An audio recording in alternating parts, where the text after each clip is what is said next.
Kerjasama dan implikator. Yang pertama, prinsip kerjasama menurut Grace, percakapan yang terjadi dalam masyarakat dilandasi oleh suatu prinsip dasar yaitu prinsip kerjasama komparatif dan prinsip Le. Yole 1996.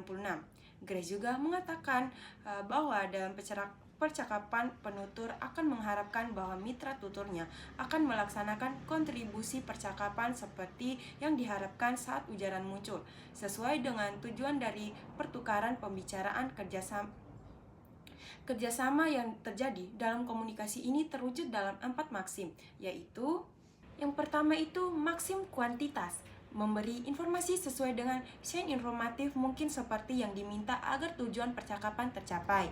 Yang kedua, jangan memberi informasi lebih banyak informasi dari yang dibutuhkan. Contoh nih, yang pertama, anak gadis saya sekarang sudah punya pacar. Contoh kedua, anak gadis saya perempuan sudah punya pacar. Nah, kalimat pertama menunjukkan kontribusi yang cukup membandai kepada mitra tuturnya. Sedangkan kalimat kedua terasa berlebihan karena kata gadis itu bermakna perempuan, sehingga kata perempuan dalam kalimat kedua memberikan kontribusi yang berlebihan. Yang kedua itu maksim kualitas, kebenaran. Hanya mengatakan apa yang menurut kita benar atau cukup bukti kebenarannya. Khususnya, jangan mengatakan apa yang memang salah. Yang kedua, jangan mengatakan sesuatu tanpa bukti yang cukup. Nah, contohnya nih, seorang mahasiswa Universitas Indonesia seharusnya mengatakan bahwa kampus baru Universitas Indonesia terletak di Depok, bukan kota lain, kecuali dia benar-benar tidak tahu. Yang ketiga itu maksim relevansi, memberi informasi yang relevan.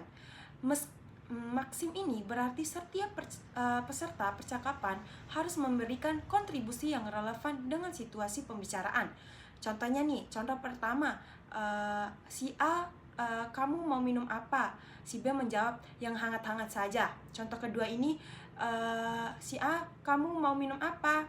B menjawab, sudah, saya cuci kemarin. Nah, dari contoh di atas bisa dilihat bahwa dalam percakapan yang pertama, si mitra tutur B memberi jawaban yang relevan atas pertanyaan si A.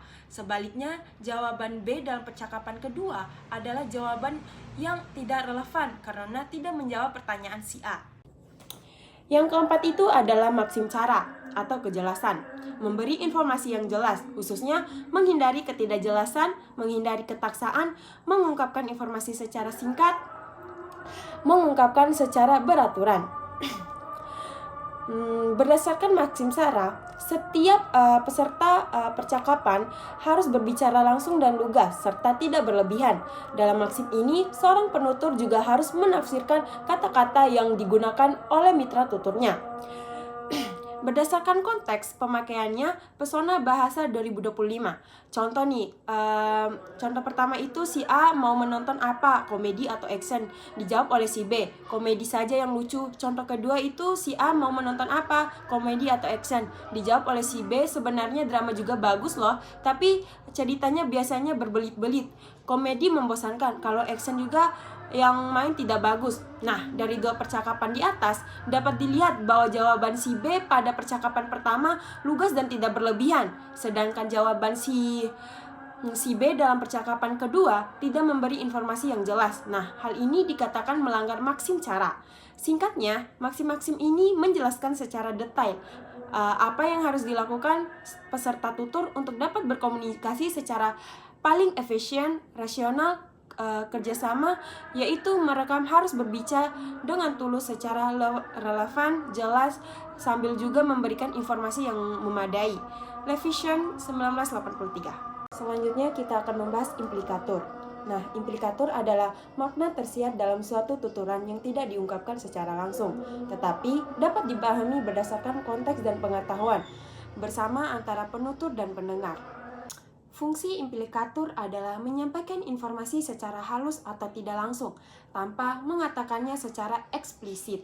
Implikator muncul sebagai kesimpulan logis dari sebuah ujaran dan dipahami melalui konteks. Ada dua jenis implikator dalam pragmatik. Yang pertama itu implikator percakapan. Implikator percakapan umum adalah implikator dalam dialog yang dapat dipahami tanpa melihat konteks percakapan. Nah, perhatikan contoh berikut ini ya. Hairil, saya berharap kamu membawakan saya roti dan keju. Doni menjawab, saya hanya membawakan roti. Doni tidak membawa keju. Nah, dalam dialog di atas, Hairil mengharapkan roti dan keju dibawakan oleh Doni. Namun, Doni menjawab bahwa ia hanya membawakan roti. Artinya, secara tidak langsung, Doni tidak membawa keju untuk Hairil, tanpa harus memahami konteks situasi antara Hairil dan Doni.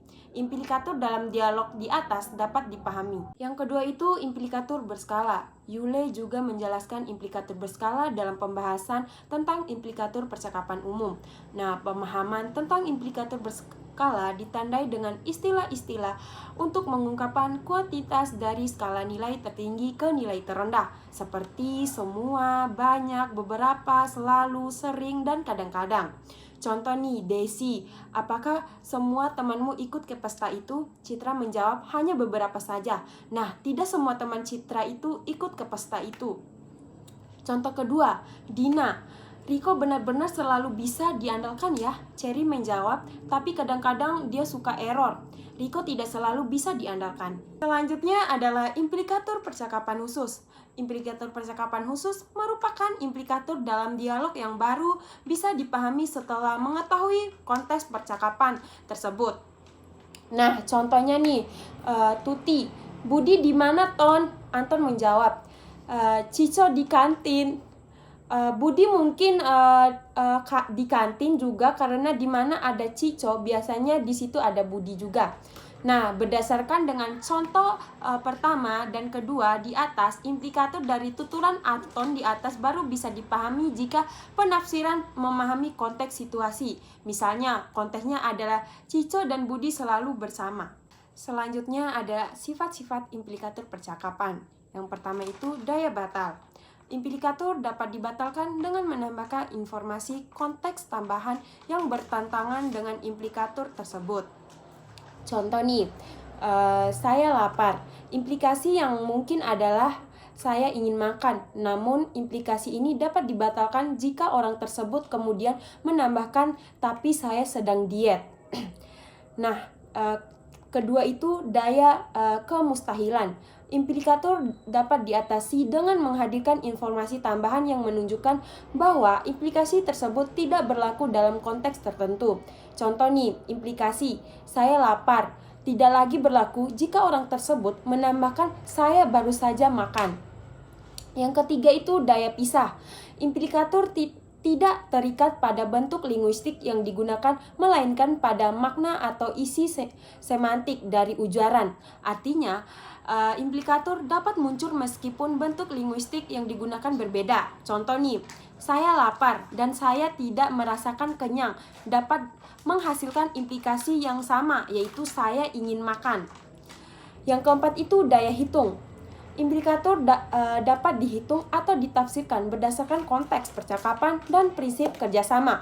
Penutur dan mitra tutur dapat digunakan pengetahuan bersama dan prinsip kerjasama untuk memahami implikasi yang dimaksud oleh penutur.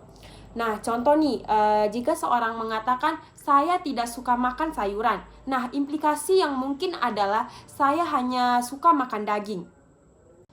Yang kedua adalah implikatur konvensional. Implikatur konvensional adalah implikatur yang dapat dipahami dari makna satuan gramatikal, bukan dari percakapan. Misalnya nih, Tarigan orang Batak tapi tidak pandai bernyanyi. Orang Batak biasanya pandai bernyanyi. Nah, contoh tuturan di atas dapat dua porsi yang dipertentangkan, yaitu tentang status Tarigan sebagai orang Batak dan fakta bahwa Tarigan tidak pandai bernyanyi. Nah, dua proposisi di atas sekilas tidak ada hubungannya, namun ketika dua hal tersebut disandingkan dan diperbandingkan secara paradoksal, baru bisa disimpulkan bahwa ada stereotip orang Batak biasanya pandai bernyanyi. Yang kedua, meskipun kuliah di Fakultas Sastra, Wawan tidak bisa menulis puisi. Mahasiswa sastra seharusnya bisa menulis puisi. Nah, hampir sama nih dengan tuturan yang pertama. Dalam tuturan kedua, terkandung sebuah stigma bahwa mahasiswa sastra selayaknya bisa membuat sebuah puisi. Wawan adalah mahasiswa sastra, maka seharusnya dia bisa mengarang sebuah puisi.